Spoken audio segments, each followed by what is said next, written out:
De retour sur le plateau du FIC pour cette deuxième journée, nous recevons maintenant Alain Issardi, qui est le directeur exécutif de Numspot, mais j'aurais peut-être pu commencer par politesse, par présenter Servan Augier, qui est la directrice commerce et marketing également de Numspot. Et donc on va continuer à parler de souveraineté et de cloud, et d'offres cloud. On va rappeler quand même que notre invité Alain Issardi a eu droit à un joli trophée il y a à peine un mois, dans le cadre des trophées DSI de l'année. En tant que manager numérique de l'année. Voilà. Donc on va pas rappeler un petit peu dans le numéro ce track record extraordinaire en tant que haut serviteur de l'État. Et puis aujourd'hui, à la tête d'une entreprise assez singulière, particulière, puisque on va dire à l'intérêt partagé avec 4 partenaires.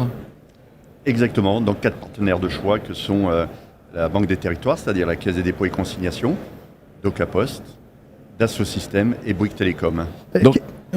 Qu'est-ce qui a finalement motivé la création de Numspot et qu'est-ce qui a motivé votre motivation à vous d'aller chez Numspot et d'en prendre la direction ? En fait, c'est la même raison. Les deux, la création de Numspot, c'est viser un objectif qui est de contribuer justement à la souveraineté et faire émerger des acteurs alternatifs sur du cloud de confiance. Donc c'est l'objet même de Numspot et c'est l'objet même qui m'intéresse compte tenu de tout mon parcours qui est de œuvrer pour l'intérêt général et la souveraineté. Alors Servan Augier, on a entendu jusqu'ici beaucoup d'acteurs dire il n'y a pas de marché pour l'offre SecNumCloud. Alors quand vous entendez ça, qu'est-ce que vous dites ? Alors je dis qu'effectivement peut-être le démarrage des ventes SecNumCloud n'est pas aussi rapide que ce qu'on pourrait imaginer. Mais ce qu'il faut pour qu'un marché se crée, c'est qu'il y ait une offre. Donc ce qui est important, c'est qu'il y ait de nombreux acteurs qui se mettent en ordre de marche pour pouvoir proposer ces services. Et pour venir démentir cette rumeur, je vais indiquer qu'il y a aujourd'hui plusieurs grands groupes qui sont en train de travailler ensemble pour élaborer les briques d'un appel d'offres pour avoir un appel d'offres, un référencement cloud de confiance. Donc des acteurs majeurs du CAC 40 qui avaient déjà depuis quelques années des référencements d'acteurs cloud, souvent des GAFAM, et qui sont en train de se dire aujourd'hui, voilà, on a pu sortir une partie de nos workloads dans le cloud, mais tout ce qu'on a gardé on-premise parce que c'était trop sensible, on veut maintenant aussi pouvoir le sortir. Pour ça, il faut SecNumCloud, donc il faut se mettre en capacité d'avoir des partenaires référencés. Donc ça évolue. Je pense que le sujet de la sensibilité de la donnée, la connaissance du référentiel SecNumCloud, tout ça, ça avance et ça permet que ce marché se développe de plus en plus. Alors, singulièrement, oui, mais l'offre SecNumCloud de Numspot n'est pas encore disponible. Alors, c'est toujours la même date, le 24 mai prochain ou... On est toujours sur une orientation de fournir nos premiers services au mois de mai, effectivement. Donc, on est en phase, j'allais dire, de tension, puisque la date approche, mais c'est effectivement l'objectif, oui. Alors, est-ce qu'on peut redéfinir un peu ce qu'est cette offre et comment va évoluer justement cette offre à terme ? Parce que c'est un long déroulé quelque part. Et effectivement, c'est des choses itératives, c'est-à-dire, je dois rappeler quand même que d'ores et déjà, on a une offre en fait qui est d'offrir l'offre d'Outscale. Elle est d'ores et déjà disponible, ce qui fait que l'on a des clients qui l'utilisent. L'ambition que l'on a, c'est de rajouter des services managés par-dessus. Et donc là, c'est une aventure qui est effectivement longue. On a des premiers services que l'on vise qui tournent autour des conteneurs managés et des bases de données managées. Mais bien évidemment, il y a bien d'autres services qu'il faudra provisionner. Et donc, on travaille là-dessus avec des besoins clients pour prioriser les différents besoins. Mais on a d'ores et déjà identifié les 2-3 services absolument demandés ou indispensables pour faire en sorte qu'on ait des clients qui soient intéressés par le cloud et au-delà de ce que l'on appelle le IaaS aujourd'hui, qui est assez pauvre pour convaincre la majorité des clients. Pour certains, ça suffit. Pour d'autres, ils ont besoin d'autre chose, d'avoir des fonctions évoluées. On commence par les plus importantes et on enrichira par la suite. Du PaaS notamment. Est-ce que on parle beaucoup de SecNumCloud, forcément, et le problème, c'est que vu du côté du DSI, ça ressemble à un ogre, à un mot compliqué, où on se dit tout va coûter plus cher, tout ça. Est-ce qu'il n'y a pas un travail de banalisation à faire ? Oui, alors en fait, absolument, il y a un travail d'abord de réassurance sur le fait qu'utiliser la région SecNumCloud, donc comme on s'appuie sur Outscale, on a vraiment les deux régions cloud, une région souveraine et une région qui est souveraine et en plus qui porte cette qualification SecNumCloud. Ce qui est important de rappeler, c'est que tous les services sont disponibles de la même manière dans les deux régions. Il n'y a pas de complication à utiliser une région SecNumCloud. Il y a une complication à avoir la qualification, c'est-à-dire pour l'administrer, pour l'opérer, pour nous en tant que cloud provider, mais pour l'utilisateur final, qu'il utilise l'une ou l'autre, en termes de fonctionnement, c'est pareil. Il y a un document administratif en plus, une convention SecNumCloud, mais pour la suite, c'est exactement pareil. Donc il faut vraiment dédramatiser, vraiment banaliser cette logique. Après, sur le sujet tarifaire qui était derrière, il y a effectivement un premium qui est lié au coût d'opération, au coût d'audit et de maintien de cette région, qui va probablement peut-être pouvoir diminuer plus il y aura de clients et plus il y aura d'effets de mutualisation, mais qui n'est pas non plus aujourd'hui un frein en fait. Là, ce qui est important vraiment, c'est ce que je disais en préalable, c'est qu'il y a un marché qui se crée et qu'il y a une conviction profonde, aussi bien des administrations, mais aussi de tous ceux qui ont des données sensibles, que c'est la réponse pour tous les projets qu'ils ont gardés on-premise jusqu'à présent, parce qu'ils se disaient « ah ben non, c'est trop sensible pour aller dans le cloud ». Alors on va revenir un petit peu sur ces secteurs d'activité qui sont effectivement demandeurs de telles solutions. On peut les évoquer ? En fait, ça correspond à nos cibles. En fait, ce sont tous les secteurs d'activité qui sont identifiés comme ayant une attention toute particulière vis-à-vis de la protection des données. Vous demandiez est-ce que c'est inquiétant pour des DSI ? Moi, j'aurais tendance à dire c'est rassurant pour un DSI de pouvoir bénéficier du SecNumCloud parce que justement, ça apporte cette sécurité supplémentaire. C'est aujourd'hui le plus haut niveau d'exigence en France, c'est sûr, mais en Europe, ce qui explique pourquoi il y a si peu d'acteurs qui sont qualifiés. Donc c'est un niveau de sécurité et d'assurance.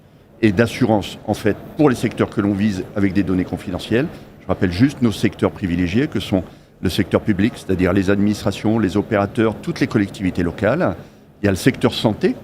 On voit bien que quand j'ai parlé de ces deux secteurs, ce sont des secteurs qui régulièrement font l'objet d'annonces dans les médias parce qu'ils ont rencontré des controverses aussi, parce que parfois on parle effectivement d'HDS, ça va passer loin. On a voulu d'un coup d'un seul obliger passer par le SecNumCloud, mais on voit qu'il faut une voie moyenne d'aménagement et puis essayer de rassurer un petit peu tout le monde et surtout accompagner, acculturer. Exactement. Il faut acculturer et bien sensibiliser les acteurs. Et aussi, j'allais dire de plus en plus, je pense qu'il y aura une pression des utilisateurs finaux. On le voit, vous citiez un exemple, il y a de plus en plus d'individus, j'allais dire d'utilisateurs finaux, qui sont attentifs à la sécurité de leurs données. On parle là, vous parliez de données de santé. Aux yeux de n'importe qui, vous probablement, je pense que vous estimez que vos données de santé sont probablement celles qui sont les plus critiques. Et donc, l'utilisateur final attend, j'allais dire, ou a des exigences particulières sur la protection des données. Et quand je parlais de ces deux domaines, les deux domaines que j'évoquais défraient la chronique assez régulièrement parce qu'il y a des attaques et autres. Et donc c'est nature à inquiéter. Et toujours pour rebondir sur le SecNumCloud, ça devrait être de nature justement à rassurer puisque c'est le plus haut niveau d'exigence. Parmi les autres secteurs que l'on vise, on vise les banques et les assurances et les OIV et OSE. En fait, vous voyez tous les secteurs que l'on a identifiés comme ayant une attention très très grande vis-à-vis de la sécurité des données. Peut-être pour un point sur la sensibilité et l'acculturation, je voudrais en profiter pour noter que dans le secteur de la santé, il y a cette conviction profonde en fait, que la donnée est sensible et a besoin d'être sécurisée. Donc la CAIH nous a tout de suite fait confiance en mettant dans son marché de référencement cloud un lot pour que tous les établissements de santé puissent aujourd'hui aller sur le cloud avec NumSpot et un partenaire intégrateur qui est Sopra. Et donc il y a côté centrale d'achat, il y a vraiment cette logique de dire on va mettre à la disposition des adhérents le cloud de confiance. D'accord, une thématique du salon, celle de l'IA. L'IA, c'est quelque chose que vous accompagnez aussi ? Alors, complètement. Au-delà du fait que c'est le sujet à la mode, mais on dépasse ce sujet-là qui est de cocher la case, on voit bien que l'IA offre énormément d'avantages, on ne peut pas le nier, mais potentiellement conduit à échanger avec le moteur d'IA des informations qui peuvent être confidentielles. Donc c'est extrêmement important. Vous vous souvenez peut-être, DocaPost a fait une annonce, c'était en octobre dernier, pour utiliser l'IA dans le monde de la santé. On tourne toujours autour de ces mêmes sujets. Je rappelle le cas d'usage qui est assez simple. C'est un patient qui a, j'allais dire, un parcours assez long dans le domaine de la santé, qui va rencontrer un professionnel de santé. Le professionnel de santé, en fait, récupère tous les comptes rendus d'hospitalisation, les comptes rendus de je ne sais pas quoi, qui sont dans le dossier médical. Il le donne à l'IA et l'IA en restitue les informations importantes pour pouvoir lui faciliter la vie. Et vous voyez bien que c'est l'IA, c'est juste, ça apporte le service que que tout le monde attend. Mais là, on traite des données les plus confidentielles, c'est-à-dire on parle de compte rendu d'hospitalisation et autres. Ça ne peut pas aller dans les mains de n'importe qui. Et donc, de ce point de vue-là, oui, nous, on l'accompagne, qui est que d'héberger ces IA-là pour offrir ces services-là. Et je rappellerai, on a la chance, vous le savez, on est hébergé chez Outscale, on utilise les services Outscale, qui sont aujourd'hui les seuls à avoir des GPU, qui est, j'allais dire, le carburant de l'IA, les seuls à avoir des GPU qualifiés Secnum Cloud. Alors, petite question, est-ce qu'on pourrait, comme ça, résumer que un peu NumSpot correspond à cette problématique de structurer une filière, quelque part française, d'excellence, vers la sécurisation des données et vers justement cette exigence proposée par l'ANSSI? Alors, c'est notre ADN. Notre ambition, c'est de réunir un écosystème. Bien évidemment, on ne pourra pas faire ça tout seul. Et c'est d'avoir des partenaires. Je vous citais Docapos, mais dans cette aventure, il y a Docapos, il y a OpenValue, il y a Leia, il y a d'autres acteurs. Ce n'est pas NumSpot qui va générer des modèles, ce n'est pas NumSpot qui va entraîner des modèles. Par contre, NumSpot offrira des services pour pouvoir héberger cela et apporter toute la confiance qu'on est en droit d'attendre. Quand on partage des données, elles seront sur notre cloud en toute sécurité.